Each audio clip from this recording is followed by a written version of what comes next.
Olá, boa noite. Presidente Lula anuncia investimentos de mais de 7 bilhões de reais para a expansão da linha 2 verde no metrô de São Paulo. O aporte financeiro vem do novo PAC.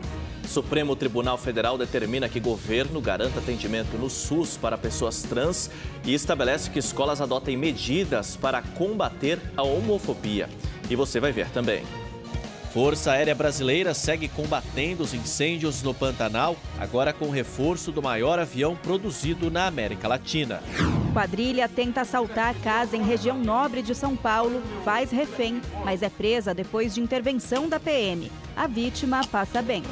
Ex-CEO das Americanas é solto 24 horas depois de ser preso na Espanha. Acusado pelo rombo bilionário na empresa, Miguel Gutierrez teve o passaporte retido. A Força Aérea Brasileira realizou mais 4 operações hoje para combater os incêndios no Pantanal. O enfrentamento ao fogo tem sido feito com o KC-390, o maior avião produzido na América Latina. O KC-390 Millennium tem capacidade para transportar 12 mil litros de água e possui um sistema que permite maior precisão nas operações de combate aos incêndios. Um tubo projeta água pela porta traseira, aumentando a eficácia.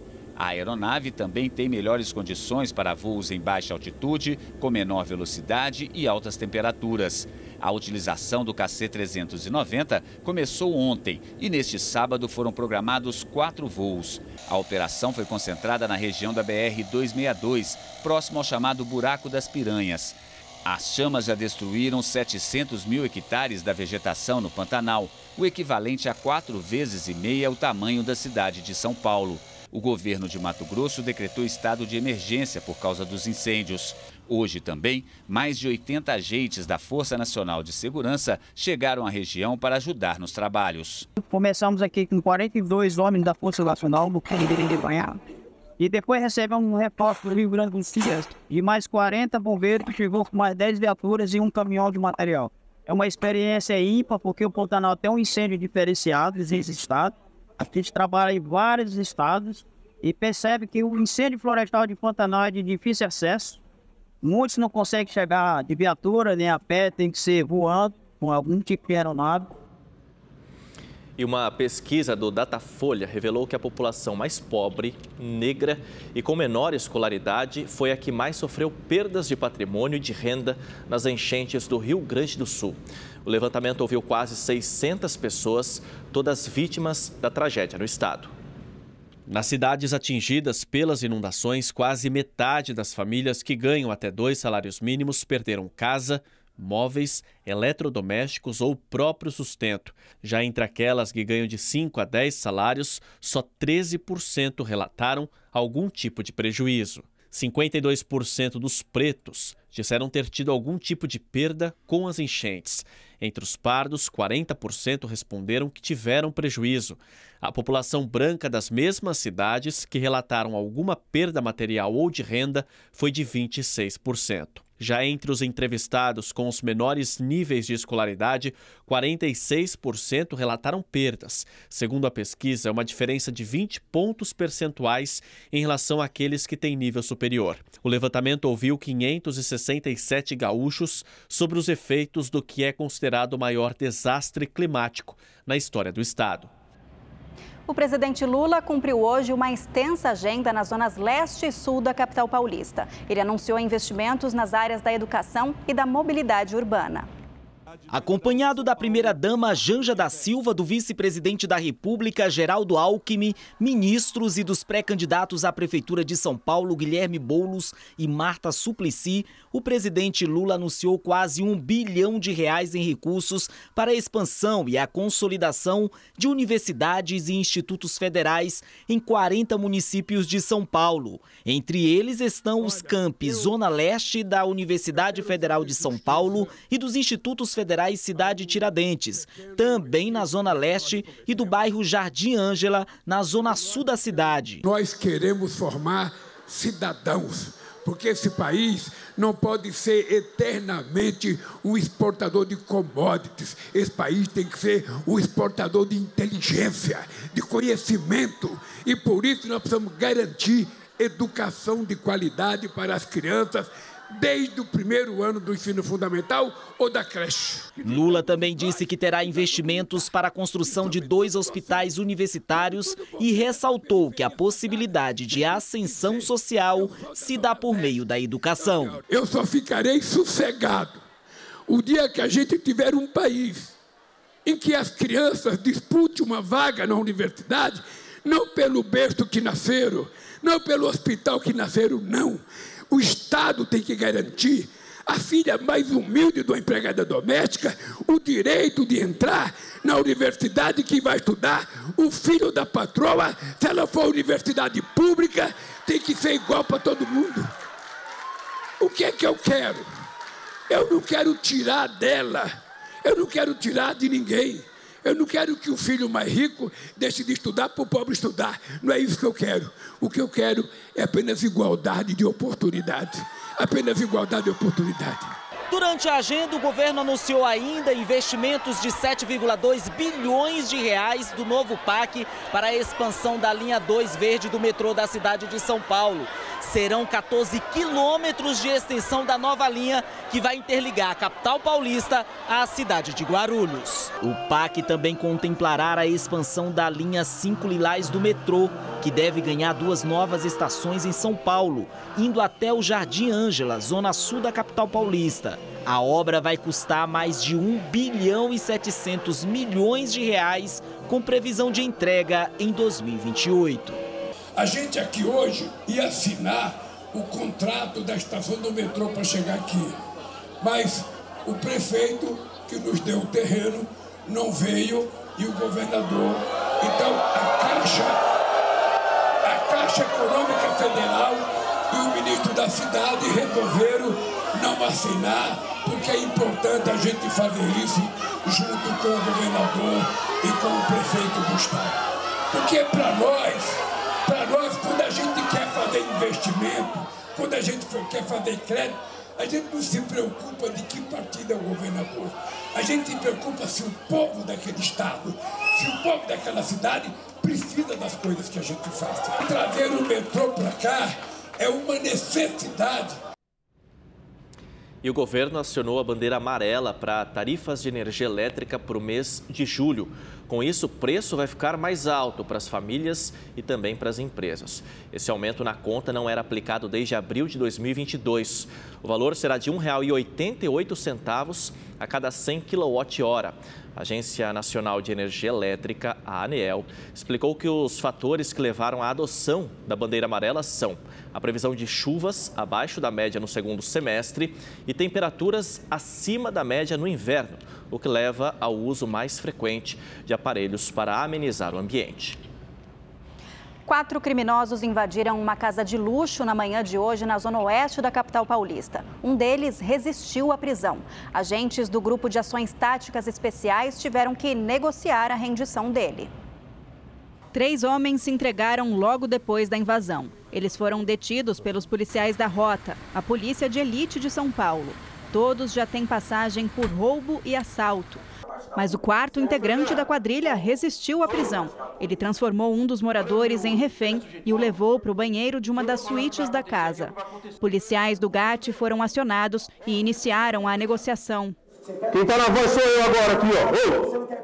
A conversa foi tensa. O assaltante não queria se entregar. Com respeito, se quiser pagar, eu vou dar um pipocão pro alto. Em determinado momento, pediu para que os policiais ligassem para a mãe dele. Deixa a arma lá dentro e vai sair. Tem mais 3. Os 3 já se entregaram, só falta ele, tá bom? O ladrão tinha uma arma e a todo momento ameaçava matar a vítima. O homem estava com medo de ser morto e a negociação se arrastou. O policial teve que dar garantia de vida ao criminoso. Olha para mim aqui. Olha no meu olho. Você não é sujeito homem? Se eu estou falando que vai acontecer aqui, é o que vai acontecer. Você está me entendendo? Seus parceiros estão em pé te esperando lá embaixo. Depois de quase 1 hora, ele resolveu se entregar. Vem saindo. Vem saindo. Sai esse arma. Vem saindo. Sai esse arma. Vem saindo, vem saindo. Em seguida, os policiais fizeram uma varredura no local para garantir a segurança dos moradores. 2 armas foram apreendidas durante a ação.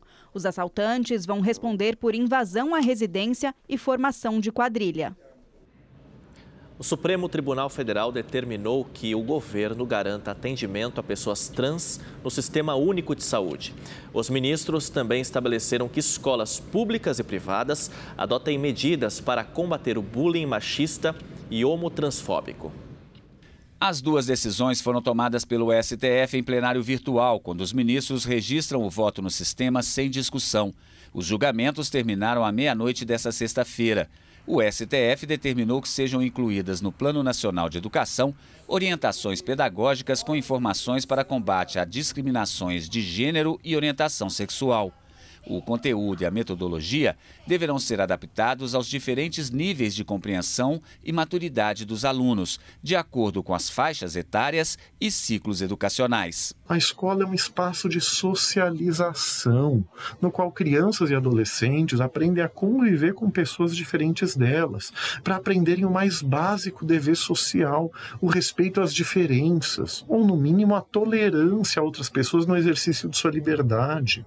Em outra decisão, também em plenário virtual, os ministros determinaram que o Ministério da Saúde adote uma série de medidas para garantir um atendimento digno a pessoas trans. Os sistemas de marcações de consultas e exames deverão ser alterados para evitar que homens e mulheres transexuais passem por constrangimentos.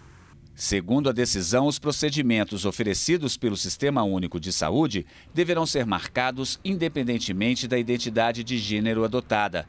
Assim, um homem trans não poderá encontrar dificuldade, por exemplo, para marcar um exame ginecológico. O sistema deverá evitar procedimentos burocráticos que possam causar constrangimento ou dificultar o acesso. Outra mudança é quanto à declaração de nascido vivo, primeiro documento de uma criança. A declaração deverá conter o nome dos pais de acordo com a identidade de gênero e não a identidade biológica.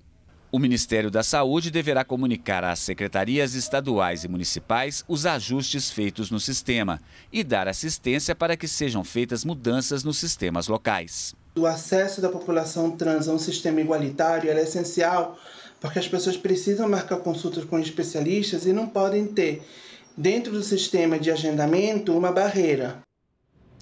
O ex-presidente das Americanas, Miguel Gutierrez, foi solto hoje em Madrid. Ele havia sido preso ontem pela Interpol na Espanha, depois de uma operação da Polícia Federal no Brasil.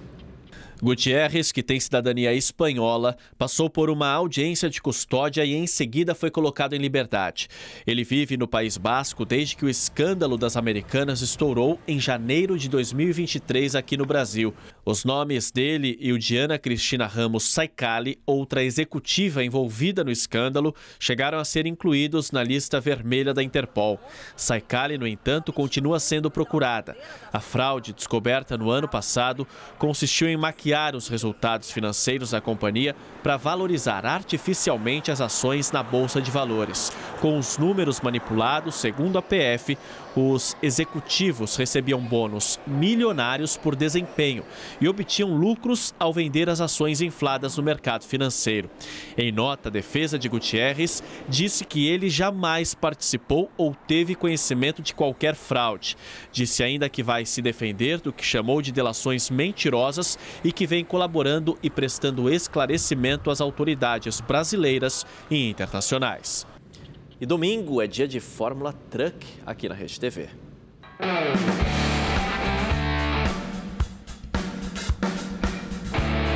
O Autódromo Internacional Orlando Moura recebe neste final de semana a 4ª etapa da Fórmula Truck 2024.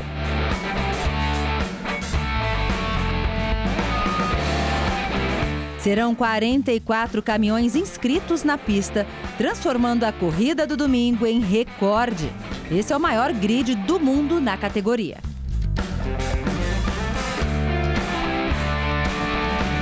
E claro que não vai faltar emoção, né? Com temperaturas amenas, o calor dessa vez não será um empecilho para os pilotos, como nas últimas edições em Campo Grande. Ou seja, todo o foco estará na corrida.